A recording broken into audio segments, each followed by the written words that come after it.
दोस्तों, एक शादीशुदा महिला दरोगा रात को सोई तो थी, लेकिन जैसे ही वह सुबह उठती है वह अपने आप को देखकर चौंक जाती है। जैसे ही वह अपने बदन पर हाथ फेरती है तो उसके शरीर पर एक भी वस्त्र नहीं होते हैं। वह बिल्कुल बिना कपड़ों के होती है।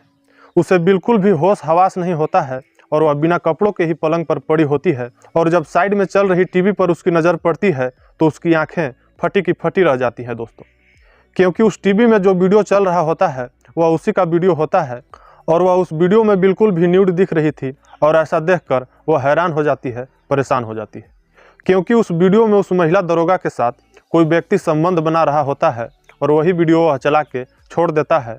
और उसके बाद एक दरवाज़ा खुलता है और उस रूम में एक आदमी आता है जिसे वह महिला दरोगा देखती है तो उसकी पैरों तले जमीन खिसक जाती है। दोस्तों, आखिर कौन था वह व्यक्ति और इस महिला दरोगा के साथ क्या होता है, दिल को झकझोर देने वाली कहानी लेकर आप सभी के सामने मैं हाजिर हुआ हूं दोस्तों।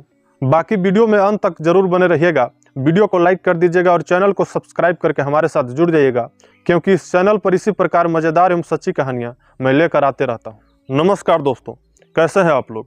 उम्मीद करता हूं कि आप सभी लोग अच्छा होंगे और आपकी पूरी फैमिली खुशहाल होगी। दोस्तों, उत्तर प्रदेश का एक शहर लखनऊ, जिसमें पुलिस मुख्यालय में तैनात एक महिला दरोगा होती है जिसका नाम सुनीता उपाध्याय होती है, जो पिछले 2 सालों से वहां पर नौकरी कर रही होती है। दोस्तों, यह महिला दरोगा शादीशुदा होती है, जिसका एक पति होता है और एक छोटा सा बेटा होता है।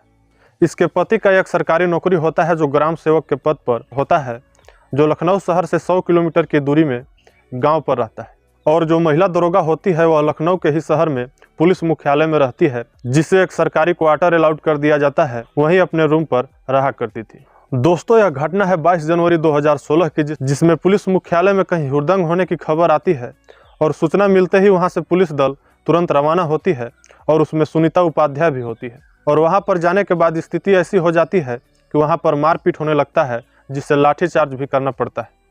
जहां पर मारपीट के दौरान 2 लोग बुरी तरह से घायल हो जाते हैं और उन्हें उपचार के लिए हॉस्पिटल लाया जाता है, जहां पर मारपीट के दौरान पुलिस वाले गए थे।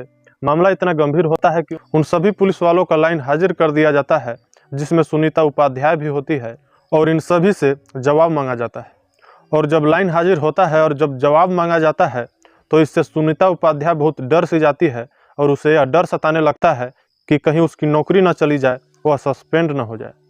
और इसी की मदद मांगने के लिए वह उसी थाने के जो थाना इंचार्ज होते हैं SHO, जिनका नाम होता है कुलदीप यादव। जब यह महिला दरोगा कुलदीप यादव से मदद मांगने के लिए जाती है तो कुलदीप यादव उसे आश्वासन देता है कि मैं सभी संभाल लूँगा, मैं हूँ ना, तुम्हें डरने की कोई ज़रूरत नहीं।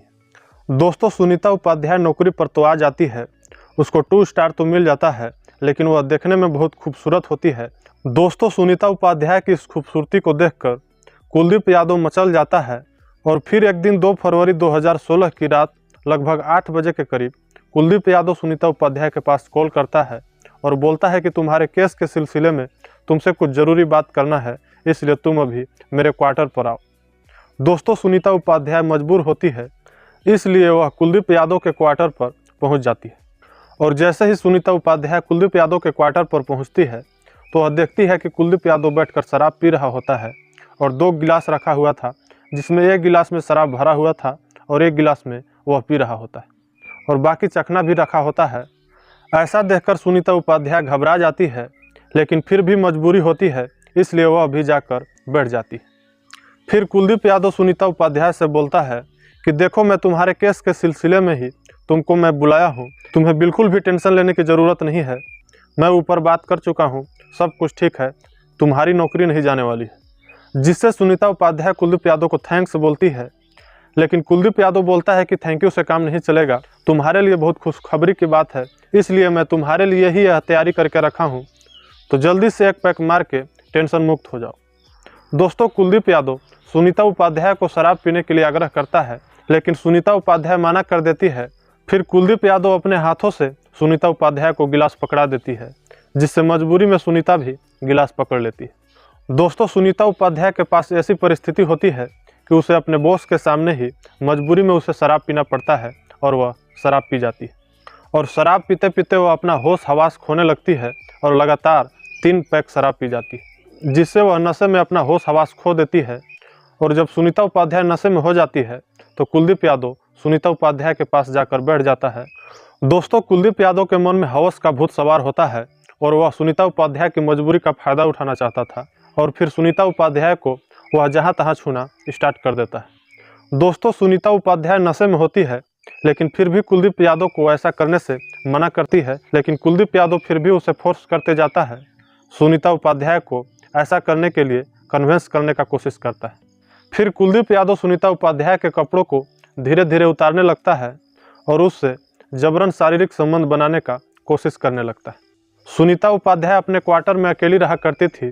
वह भी अपने पति से बहुत दिनों से दूर रही थी और पता नहीं सुनीता उपाध्याय भी नशे के हालत में कैसे कन्विंस हो जाती है और ऐसा करने से कुलदीप यादव को नहीं रोक पाती और फाइनली जो कुलदीप यादव होता है सुनीता उपाध्याय से शारीरिक संबंध बना लेता है और सुनीता उपाध्याय नशे में इतनी डूबी रहती है कि उसे कुछ भी पता नहीं होता है। दोस्तों, फिर सुबह होती है और जैसे ही सुनीता उपाध्याय की आंखें खुलती है उसकी आंखें फटी की फटी रह जाती है। उस समय सुनीता उपाध्याय नशे में नहीं होती है और अपनी इस अवस्था को देखकर वह बिल्कुल हैरान हो जाती है, चौंक जाती है और हैरानी की हद तब पार होती है जब साइड में चल रहे टीवी को वह देखती है तो और भी परेशान हो जाती है, क्योंकि उसी का वीडियो टीवी पर चल रहा होता है जिसमें वह बिल्कुल भी न्यूड होती है। दोस्तों, उसके बाद एक दरवाज़ा खुलता है और उसी समय एक व्यक्ति होता है जो कुलदीप यादव होता है, जो सुनीता उपाध्याय की इस मजबूरी का फायदा उठाता है। दोस्तों, सुनीता उपाध्याय बिल्कुल भी डरी होती है और फिर वहां से उठकर कपड़े पहनकर अपने क्वार्टर पर चली जाती है, लेकिन कुलदीप यादव यहीं तक मानने वाला नहीं था और वह बार बार वीडियो दिखाकर सुनीता उपाध्याय को ब्लैकमेल करता और जब भी उसे संबंध बनाने को मन करता वह सुनीता उपाध्याय को अपने क्वार्टर पर बुला लेता था और यह सिलसिला कई दिनों तक जारी रहता है। फिर कई दिनों के बाद ऐसे करने पर कुलदीप यादव एक बार सुनीता उपाध्याय से बोलती है कि तुम्हारे केस के सिलसिले में मैं ऊपर बात किया था तो तुम्हें एक और काम करना पड़ेगा। फिर सुनीता बोलती है कि मुझे क्या करना होगा, तो कुलदीप यादव बोलता है कि जो मेरे साथ तुम की हो वही काम एक और अधिकारी के साथ करना पड़ेगा, तो तुम बिल्कुल भी इस केस से मुक्त हो जाओगी। दोस्तों, सुनीता उपाध्याय की इस प्रकार की मजबूरी होती है और वह अगली रात किसी दूसरे अधिकारी के बेड गर्म करने के लिए चली जाती है। दोस्तों, हद तो तब पार हो गई जब यह सिलसिला लगातार 3-4 अधिकारियों से चलता रहा और फाइनली एक दिन ऐसा होता है कि ऊपर से आदेश आता है कि सुनीता उपाध्याय सस्पेंड हो गई। फिर सुनीता उपाध्याय ऐसा देखती है तो वह जोर जोर से रोने लगती है, चिल्लाने लगती है। दोस्तों, फिर सुनीता उपाध्याय उस आदेश को लेकर अपने थाने पर पहुंच जाती है और कुलदीप यादव से जाकर लड़ाई झगड़ा करने लगती है, लड़ने लगती है कि तुम मेरा मजबूरी का फायदा उठा रहे थे, कि नौकरी के नाम पर तुम मेरे इज्जत के साथ खेले हो, मैं तुम्हें छोड़ूंगी नहीं।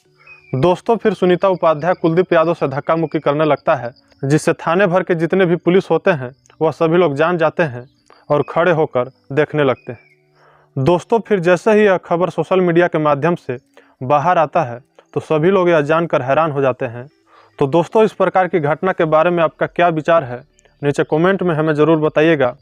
और इस कहानी को सुनाने का उद्देश्य किसी के भावनाओं को आहत करना तथा ठेस पहुंचाना नहीं है, बल्कि लोगों को जागरूक करना तथा सचेत करना है।